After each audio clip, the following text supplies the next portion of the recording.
俺は数千時間もの時間を日本語を教えるのに費やしてきた。コミュニティ内のメンバーと話したり、ライブコールしたり、グループセッションしたり、ワンオンワンでコーチングとかもしたりして、いろんな日本語学習者と話してきた。いろんな日本語学習者を見てきた。で、その中でめちゃくちゃ早く成長する人、まだ1年くらいしか学んでないのにめちゃくちゃ日本語上手い人と、もう2年とか3年とか4年とか学んでんのに全然成長しない人の特徴が分かった。だから今日はこっちの人、全然頑張ってんのになかなか成長しない人の特徴、この人たちが犯すミステイク4個紹介する。だからこれを見れば今から紹介するこの間違いを避けることができて、日本語ペラペラのレベルに最短で時間を無駄にせずにたどり着くことができるから、最後まで見てみて。じゃあ日本語がなかなか成長しない人のミステイクナンバー1は、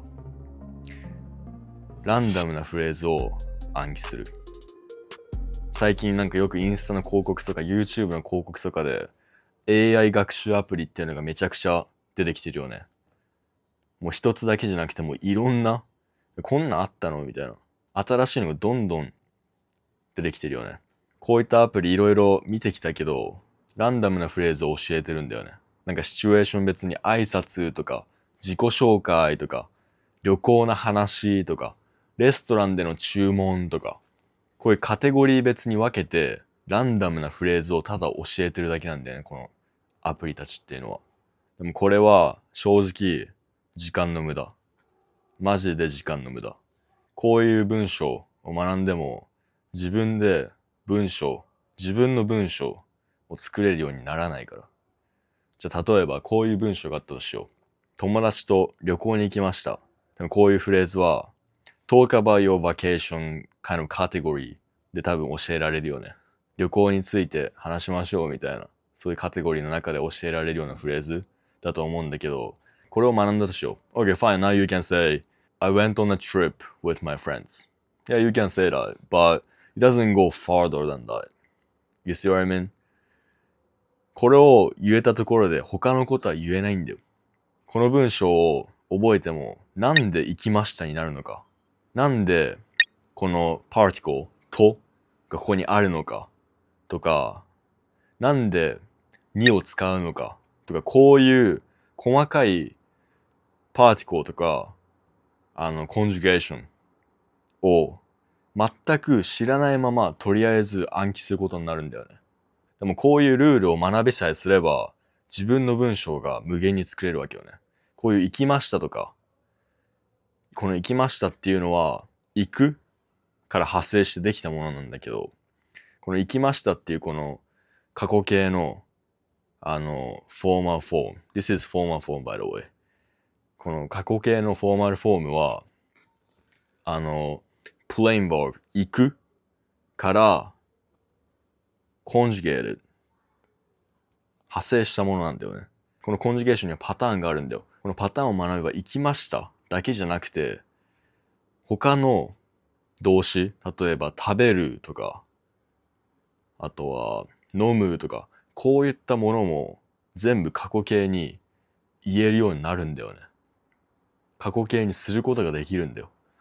でも、この AI アプリとかが教えてるやり方、このランダムなフレーズを学ぶやり方でやると、このルールとか一切無視してとりあえず暗記みたいな。日本語がどういう言語なのか、どうやって自分の文章を作るのかとか、そういったスキルを一切学べずに、ただただ暗記をすると。めちゃくちゃ時間かかるし、it doesn't compound. When you learn Japanese with like conjugation rules, grammar structure, particles, everything starts compounding. But when you learn only just phrases, it doesn't compound. Never compounds. 動的に効率が悪いわけよ。例えばテクニックとか、どこに効いてるとか、全く理解せずに腕立てをがむしゃらになんかもうやばいこんなフォームでやってるようなもんなんだよ。なんで腕立てをするのか、どこの筋肉に効いてるのか、どういうフォームでやったら胸に効くのか。そういうもの一切理解せずに、ただただ、腕立てやろう。ただただがむしゃらに何も考えずに腕立てをやってるようなもんなんだよ。でも腕立てのフォームとか、なんで胸に効くのかとか理解すればさ、他のワークアウトに応用できるじゃん。こうやって動くから胸って効くんだ。じゃあ他のワークアウトでもこういう意識をすれば効くはずだよねっていう、どんどんコンパウンドしていくよね。だからそれと同じで、日本語もこのコンジュゲーションロースとか、particles とか、when you learn these things first, everything starts compounding. You really get to good level really fast. I've seen this in so many learners. I have some students inside my community, and they've been only learning Japanese for a year, and they are already speaking good level of Japanese because they are following exactly what I'm saying. They are skipping this all the bullshit, all the random phrases that those apps teach you, but instead they stick to learning these rules, conjugation rules. So now they can express themselves with so much freedom. だから、ランダムなフレーズを覚えるのは、やらないよりはマシだよ、もちろん。やらないよりはマシ。いらっしゃいませとかさ、こんにちはとかこういうもんは、もちろん学んだ方がいいんだけど、こういう、もう基本的なもの以外は学ぶ必要はないと思う。最初にこっちのルールを学べば、こういうランダムなフレーズを見たときに、この文末はこういうことね、みたいな。こういうコンジュゲーションが起こってんだね。これは過去形だね、みたいな。こういう、フォームだから過去形だよね。だからこのとっていうこのパーティクルを使ってんだよねっていうか、っていう、こういうルール。このフレーズの裏のルール。なんでこうなってるのかっていうのが分かるようになるんだよね。だから優先順位はこっちなんだよ。先にパターン、コンジュゲーションルール、センテンスストラクチャーを学ぶ方が圧倒的に効率いいわけよ。最初つまんないかもしんないけど、先にこっちを学べば後が楽になるんだよ。OK。これがミステイクナンバーワンね。ランダムなフレーズを覚える。これはマジで時間の無駄。ミステイクナンバー2。日本語を英語に翻訳し続ける。Translating Japanese into English。俺は中学生時代、大して英語は得意でもなかったんだよね。もう、言ったら、中の上くらいのレベルだったんだけど、その時はいちいちその英語の文章を見たら、その単語を日本語に頑張って訳そうとしてたんだよね。でももちろん英語と日本語は全く違う言語だから通用するわけないじゃん、このなかなか。テストは受かるかもしんない。でも喋れるようにはなんないよね、確実にこれやってたら。でもそっから海外の文化に興味持ち始めて、海外いいな、みたいな。で映画とか、ハロートークとか入れて、その英語をなるべく使うようにしてったんだよね。で、それをしていく中でだんだん、英語のパターンってこういう感じなんだ、みたいな。そのネイティブが使うこの文型っていうかこのパターンは限られてるなっていうか、そういうのに気づいたんだよね。このパターンと自分の言いたい単語を足せば大体何でも言えるやんっていう風に気づいたんだよ。で、そこでもう日本語に翻訳する癖がだんだんなくなってって、で高校に入ったくらいでもう英語のテスト全部100点取れるようになったんだよね。もうクラスで一番だよ、英語の成績。逆に英語だけしか俺全然できなかったんだけど、そうだから俺が英語学んでる時にこういうことが起きたってことは、日本語学んでるそこのお前にも当てはまるってことだよね。日本語と英語はもう全く違う言語なんよ。全く違う言語なんよ。同じそのルーツっていうのを共有してない言語なんよ。でも逆になんかスウェーデン語とかさ、なんかそういうヨーロッパ系の言語は大体なんか英語と同じようななんかその境遇っていうかルーツをこうやって辿って派生してってるんだけど、日本語っていうのは全く別なんだよ。この英語のこの英語ファミリーがあったとすんじゃん。英語ファミリーの中に日本語はいないんだよ。日本語はもう全く別。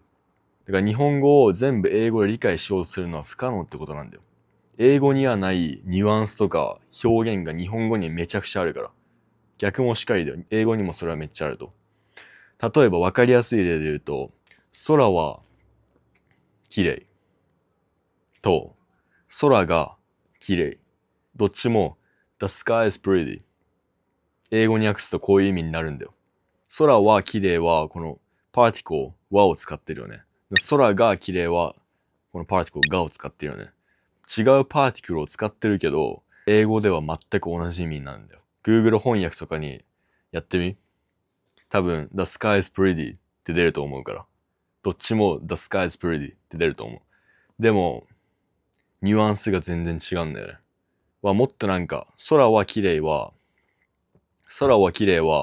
なんかふわっとしてるっていうか、なんかただの、事実、general topic sounds like a general topic。空が綺麗はもっと空に集中してる感じがするんだよね。空を見てるっていうのがわかるんだよ。このがあるだけで。今この人空見てるんだな。でも空は綺麗は、多分 this person is not looking at the sky, but they know that the sky is pretty. They're just saying they're just saying the fact.That's what it sounds like. でも空が綺麗は it sounds like they're looking at the sky right now. And their focus is entirely on the sky. だからこのパーティクル一つでニュアンスがめちゃくちゃ変わるのが日本語なんだよ。だから英語に訳すのがダメなわけよ。こういうニュアンスを学べないから。こういうニュアンスを全く無視することになるから。俺的には日本語の良さってこういうところにあると思う。この一つの文字一個がニュアンスをもう全然違うものにするんだよね。文章のニュアンスを。だから俺が言いたいのは、日本語は英語で学ぶんじゃなくてニュアンスで学ぶことが大事と。So the best approach is to learn Japanese from someone or from the material that can actually give you the nuance of Japanese in English. That can actually picture an image in your head. That's the best approach. Then who can do that? Me. I can do that. I teach Japanese like this inside Nihongo Repeal Dojo. I just made a complete grammar course to start speaking Japanese naturally, not like a textbook. And I really think this is perfect for beginners because I don't teach any unnecessary stuff that you never use in real life. I'm only teaching the stuff that give you the shortcut to starting to speak human Japanese in the fastest way possible. So if you're interested and if you want a shortcut, if you've been thinking about taking this journey seriously, now is the time, so check the link in the description. 多くの日本語学習者が犯しがちなミステイクナンバー3は完璧を求めすぎる。完璧を求めすぎる。これは俺個人的にめちゃくちゃ苦しんだね。英語を学んでる時にめちゃくちゃ苦しんだ。だからこの気持ちはマジでわかる。俺が高校生くらいの時かな。まだ英語もあんま上手くなかった時、何人か英語を喋る友達がいたんだよね。日本語はあんま喋れないみたいな。英語でずっと喋る関係の友達がいたんだけど、その人たち遊ぶときになんか言いたいことがあっても、言いたいことがあるのにもかかわらず、なんとなくこうやって多分言えばいいんだろうなみたいな、そういうなんかちょっと勘みたいな、だいたいどうやって言ったらいいか分かるのにもかかわらず言わなかったんだよね。いや、もし変な発音したらどうしようとか、文法間違えたらどうしようとか、この間違いを犯すのが怖くて、自分自身を、この英語を喋って、自分を表現して、成長につながる、この作業を遠ざけてたんだよね。俺が思ってることあんま言わないから、その遊んでる時もあんま楽しくなくて、みたいな。俺自身が楽しんでないから、相手も楽しくないみたいな。ちなみに当時、その遊んでた子は、俺が好きな子だったんだよ。俺もともと、俺日本語でも結構シャイな性格なんだけど、あんまり自信がない言語で、なんか自信を持って話すっていうのはもうさらにハードモードだったんだよね。まあだから全然自分も表現できずに、相手もなんか俺がどういう人間かもわからずに、なんかその関係はなんかフェードアウトしてって、結局、虚しい思いをしたんだよね。Like I was constantly thinking to myself, oh, what if I pronounce this word in a weird way? What if I make grammar mistakes? Oh, they're gonna think I'm weird. She's gonna think I'm weird. I don't want to be seen as weirdo. That's how I was thinking. This was seriously keeping me stuck and holding me back from improving English and also just expressing myself in general, which is one of the most important things to do to build a relationship with another human beings. But I couldn't allow myself to do that because I was insecure about my English. I was chasing perfection. でもある日、自己啓発に出会ったんだよね。self-improvement に出会って、自分磨き始めて、自分に自信が持てるようになってきて、自分の見た目も確実に良くなって、体も結構いい体してきて、で、プラス英語の学習、カナダに短期間4ヶ月くらい留学してたのもあって、なんか自分をさらけ出すことに抵抗っていうのがなくなったわけよね。前に比べて。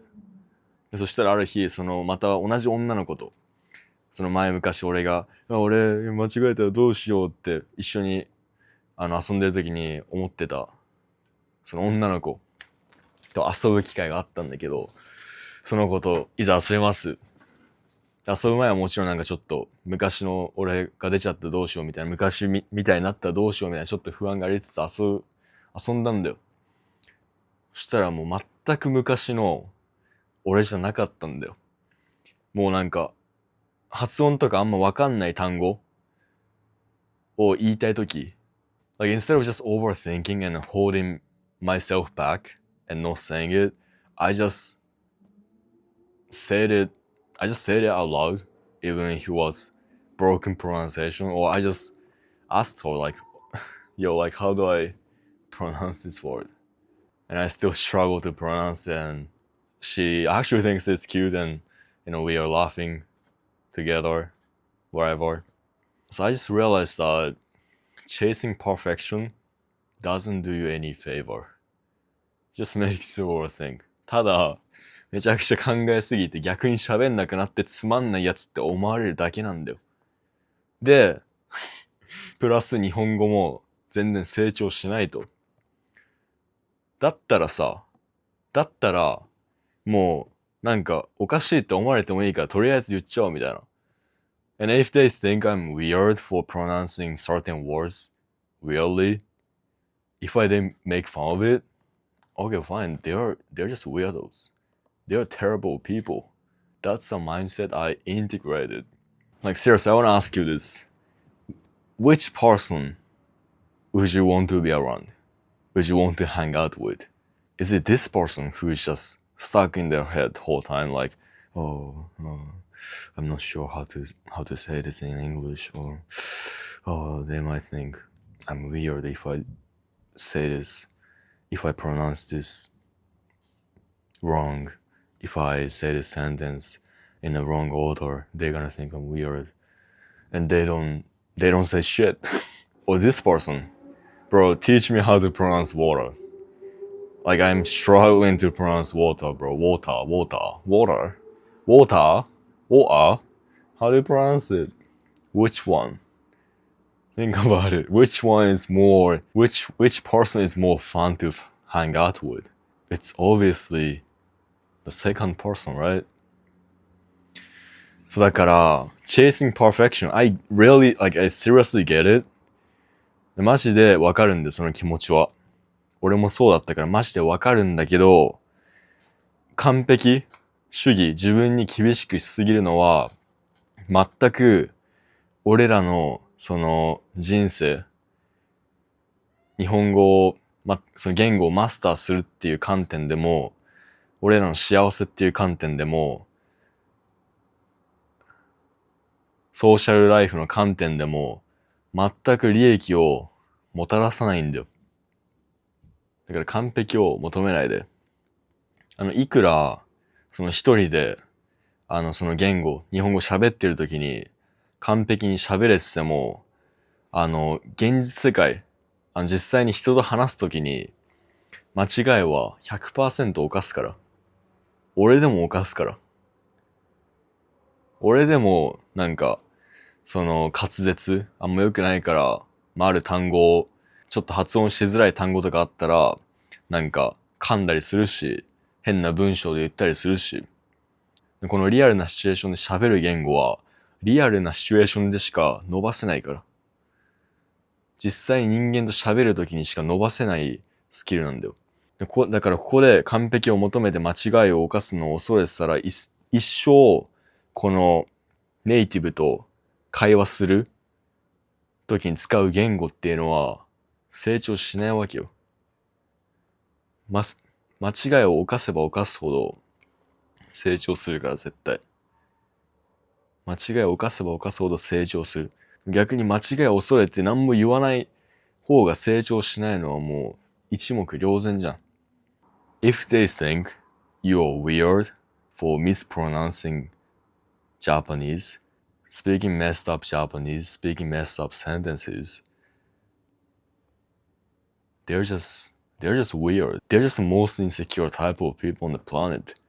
They make fun of someone. They are capable of making fun of someone who is trying to learn a new skill, a new language.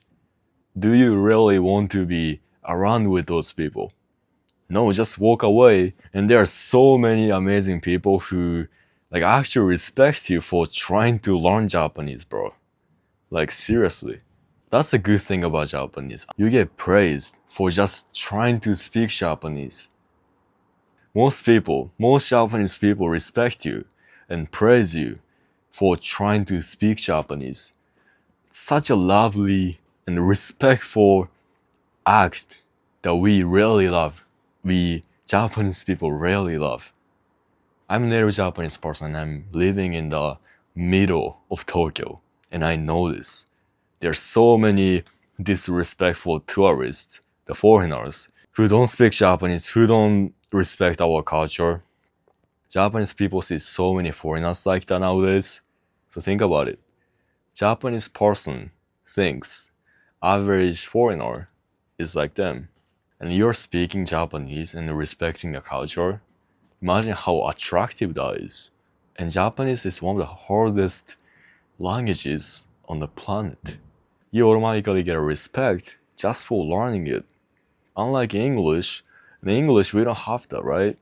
Because it's so like standardized to speak English nowadays. Like English is just standard language of the entire world.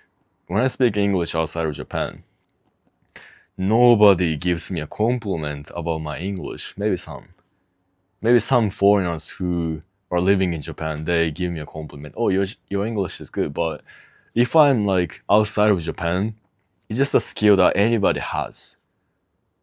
It's not special. But Japanese is different. Japanese is hard. You're choosing to speak Japanese. Amazing person. Respectful person who actually wants to speak the language, wants to fit into this, like our society and culture. Japanese people freaking love that. So just remember, you're already doing something really hard just by choosing to start learning Japanese. So, yeah, if somebody makes fun of you for not being perfect, for not speaking perfect Japanese, just kick them out from your life and move on. And there are many amazing people. So, yeah, with that said, don't chase perfection. So the last mistake you can make. で、最後の4つ目の日本語学習者が犯す間違い、ミステイクは、敬語を先に学ぶ。Learning formal Japanese first。これはマジで誰も話さないけど、めちゃくちゃ問題だと思うんだよね。マジで。俺タメ口とリアルな日本語を教えるオンラインコミュニティ運営してるんだけど、ここに来る生徒さんでよく見るのが、敬語はそれなりにできるんだけど、タメ口を全然喋れないと。タメ口を喋ろうとしても、文章の終わりに毎回、ますとか、ましたとか、ですとかつけちゃったり、そういう癖がついてたり、敬語の表現はわかるんだけど、タメ口を喋るときにちょっと硬い、敬語のなんかちょっと too formal な言い回しを言ったりして、ちょっと違和感のある言語になっちゃってるんだよね。間違えないでほしいんだけど、それはこの人たちのせいじゃない。なぜなら、ほとんどの教材、日本語の先生とか、よく見るさ、なんかポッドキャスト的な日本語のチャンネル、敬語を喋ってて、敬語を教えてると。で、もっと悪いのが、たまに敬語が日本語の基本っていうか、ミューチュラルな言語っていう嘘をついてるめちゃくちゃ害悪な人とかもいたりするんよ。Ending in mas. We can think of this form as polite but neutral language. Bullshit. 嘘だから。普通に嘘だから。こういう人たちが大半の中で、もちろん日本語を学びたい人は高確率でそういう教材っていうかそういう動画とか教科書とかに行き着くわけやん。それはそうなっちゃうよねっていう話なんよ。それはそうなっちゃう。で、これがなんで問題なのか、もっと詳しく言うと、これは不自然な日本語の学び方なんよ。日本語の子供たちは敬語を先に学ばないから。先に学ぶのはタメ口、標準語。この言語を先に学んで、で、なんか上下関係とか、中学校、小学校、高校とかなんか先輩とかそういう、文化が出てきたら、敬語を喋るようになるっていうか、反強制的に敬語を喋れって押し付けられて喋るようになるんだよ。でもそこに行き着く前に、みんなタメ口を学ぶんだよ。学ぶっていうか自然と喋るようになるんよ。英語圏の子供たちが自然と英語を学ぶように、子供たちは日本語を自然と学ぶじゃん。だからこの自然と学ぶ過程で学ぶのは必ずタメ口なんだよ。で、タメ口を喋れるから、そういう敬語とか喋るときも自然と敬語を問題なく喋れるようになると。だから、敬語を先に学ぶのは不自然な学び方。で、もう一つの大きな問題は、先に敬語を学ぶのはめちゃくちゃ時間の無駄なんだよ。例えば、こういう文章があったとしよう。昨日、ご飯を食べました。これがフォーマルな、多分教科書とかで見たことあるような日本語だと思うんだけど、この文末食べました。このましたは、フォーマルフォームなんよ。で、このフォーマルフォーム、どっから来るの？タメ口なんだよ。このタメ口のフォームは食べるって言うんだけど、to eat. This is the neutral, the plain form. The dictionary form. We conjugate this. This is called root verb. And for root verb, to make formal form, we remove the last sound, ru, and then we make tabe and add mas. And if it's past tense, we add mashita. 食べました. So there is a rule to make formal form from casual form. But when you only learn formal form, you don't get to learn the actual conjugation pattern, the rule to turn any verbs into formal forms. So that means learning formal form first requires bunch of memorizations. Because you have to memorize each formal form one by one. But when you know the casual form and the rule to conjugate this into formal form or multiple forms, you don't have to memorize each form one by one. All you have to do is just to know the casual form, the plain form, the dictionary forms, and then learn the rules to conjugate the verbs into different forms. So we don't have to memorize these formal forms one by one. だから先に敬語を学ぶのは得策じゃない。時間の無駄だし、で、敬語しか喋れないと、友達を作れないと。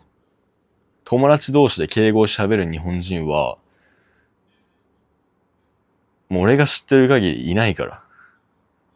いないからマジで。で、しかも面白いのが、日本人は自分に話しかけるとき、例えば、You're walking the street, you're walking outside and the sky looks so beautiful and you say something like this to yourself. Oh, the sky is so pretty, the sky is so beautiful. If you wanted to say this in Japanese people don't say, 空は綺麗ですね。We say, 空綺麗、いや、空綺麗だな。It's always casual form. Okay? So that clearly shows that casual Japanese is the default language of the entire Japanese. And formal Japanese is like performance mode. 敬語はパフォーマンスモードなんだよ。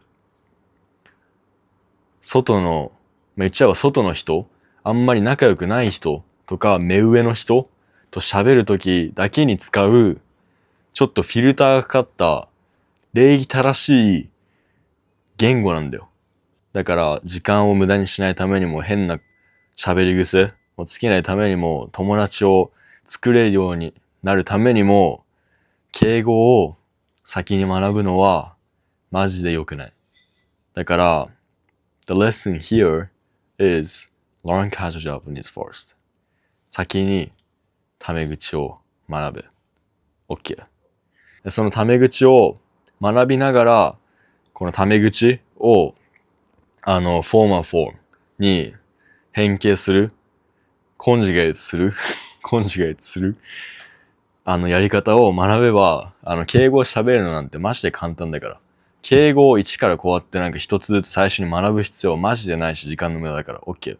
先に、タメ口を学べ。だからこの4つのミステイク、ランダムなフレーズを暗記する、英語に翻訳する、完璧を求める、丁寧語を先に学ぶ。この4つのミステイクさえ、避けることができれば、日本語でペラペラになるのは思ったより全然簡単だから。圧倒的に、この4つのことをやってる人たちより、速いスピードで日本語で結構いいレベルに行けるから。実際、もうすでに、俺が教えてる生徒、ワンワンコーチングで教えてる生徒とか、その人たちはもう証明してるから。まだ日本語1年くらいしか学んでないのに、それなりにめちゃくちゃナチュラルな日本語をすでに喋ってるから。普通の人とかだったら3、4年かかるようなレベルに1年とかで達してるんだよね。だから俺が今言ったこと、このミスと逆のことをすれば、圧倒的に効率よく日本語上達できると思うから。さっきも言った通り、if you want to learn Japanese from me, and if you wanna like actually lock in and speed up your learning process of learning Japanese even more, I really recommend joining Nihongo Repio Dojo. Once you join, you get access to the complete grammar course, which I strongly recommend to any beginners, or even if you're no beginner and have been learning formal Japanese from scratch, I definitely recommend this course. Because you get to learn the casual form, the word types, and then conjugation patterns for each conjugation patterns, and then particles, which is the hardest thing to learn. And on top of that, you also get access to the courses such as the casual ending particle course, that change the nuance, the emotion of the sentence. And then math and speech. And we also do live native content breakdown. So if you want to get access to all of these, check the link in the description. But anyways, 今日はそんな感じで、もしこの動画が役に立ったなら、チャンネル登録。ほとんどの人はしないと思うんだけど、一応言うのはタダだから言っとくわ。チャンネル登録よろしく。じゃあ次の動画でお疲れ。